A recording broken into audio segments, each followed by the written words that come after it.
ഇന്ത്യയുടെ പ്രതിരോധ ചരിത്രത്തിൽ ഒരു പുതിയ അധ്യായം എഴുതപ്പെട്ടിരിക്കുകയാണ്. ഒരിക്കൽ ലോകത്തിലെ ഏറ്റവും വലിയ ആയുധ ഇറക്കുമതി രാജ്യങ്ങളിൽ ഒന്നായിരുന്ന ഇന്ത്യ ഇന്ന് ലോകം ശ്രദ്ധിക്കുന്ന ഒരു ശക്തമായ പ്രതിരോധ കയറ്റുമതി രാജ്യമായി മാറിയിരിക്കുകയാണ്. 2025-26 സാമ്പത്തിക വർഷത്തിൽ ഇന്ത്യ 38,424 കോടി രൂപയുടെ പ്രതിരോധ കയറ്റുമതി നടത്തി എന്ന ഒരു റെക്കോർഡ് സൃഷ്ടിച്ചിരിക്കുകയാണ്. ഇത് കഴിഞ്ഞ വർഷത്തേക്കാൾ 62.66% ഉയർച്ചയാണ് സൂചിപ്പിച്ചിരിക്കുന്നത്. അതായത് വെറും ഒരു വർഷത്തിനുള്ളിൽ 14,802 കോടി രൂപയുടെ വർധനവ്. ഈ കണക്കുകൾ പ്രതിരോധ മന്ത്രി രാജ്നാഥ് സിംഗ് ഔദ്യോഗികമായി സ്ഥിരീകരിച്ചതോടെ ഇന്ത്യയുടെ പ്രതിരോധ മേഖലയിലെ ഈ ഉയർച്ച ഒരു സാധാരണ സാമ്പത്തിക നേട്ടം മാത്രമല്ല, മറിച്ച് ലോകരാജ്യങ്ങൾ ഇന്ത്യയുടെ നിർമ്മാണ ശേഷിയിലേക്കുള്ള വിശ്വാസം വർദ്ധിപ്പിച്ചിരിക്കുന്നതിന്റെ വ്യക്തമായ ഒരു സൂചന തന്നെയായി മാറിയിരിക്കുകയാണ്. ഇപ്പോൾ ലോകരാജ്യങ്ങൾ കൂടുതൽ ഇന്ത്യയിൽ നിർമ്മിക്കുന്ന പ്രതിരോധ സംവിധാനങ്ങളിലേക്ക് തിരിയുകയാണ്. കാരണം ഇന്ത്യ നൽകുന്ന ഉപകരണങ്ങൾ ഉയർന്ന നിലവാരത്തിലുള്ള സാങ്കേതിക വിദ്യയും ചെലവ് കുറഞ്ഞതുമായ ഒരു മികച്ച സംയോജനമാണ്.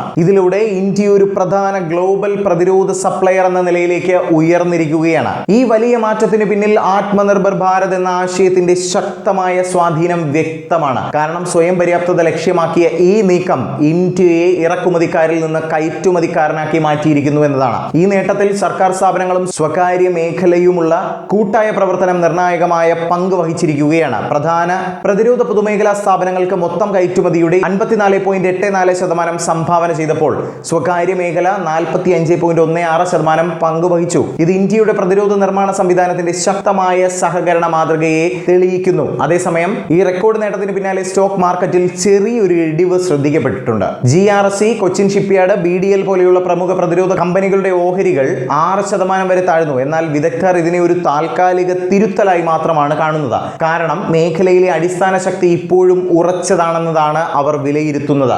ഈ വളർച്ച സാമ്പത്തിക നേട്ടങ്ങളെക്കാൾ ഏറെ കാര്യങ്ങൾ സൂചിപ്പിക്കുന്ന ഒന്നാണ്. കാരണം ഇന്ത്യ ഇപ്പോൾ ഒരു വിശ്വസനീയമായ ഗ്ലോബൽ പങ്കാളിയായി മാറിക്കൊണ്ടിരിക്കുകയാണ്. കൂടാതെ അന്താരാഷ്ട്ര നിലവാരത്തിലുള്ള സാങ്കേതിക വിദ്യകളും സംവിധാനങ്ങളും നൽകുന്ന ഒരു രാജ്യമായി തന്റെ സ്ഥാനം ഉറപ്പിക്കുകയാണ് നമ്മുടെ രാജ്യം. ഈ മുന്നേറ്റം രാജ്യത്തിനുള്ളിൽ കൂടുതൽ ഗവേഷണത്തിനും നവീകരണത്തിനും വഴി തുറക്കുമെന്നത് നിസ്സംശയം പറയാൻ സാധിക്കും. ഇന്ത്യയുടെ പ്രതിരോധ മേഖല ഭാവിയിൽ കൂടുതൽ ശക്തമായി മുന്നേറാനുള്ള അടിത്തറ ഒരുക്കുകയും ചെയ്യുന്നു. ഇതൊക്കെയായി നോക്കുമ്പോൾ ഇതൊരു റെക്കോർഡ് മാത്രമല്ല, ഇന്ത്യയുടെ ശക്തമായ ഉയർച്ചയുടെ തുടക്കമാണെന്നതും വ്യക്തമാണ്.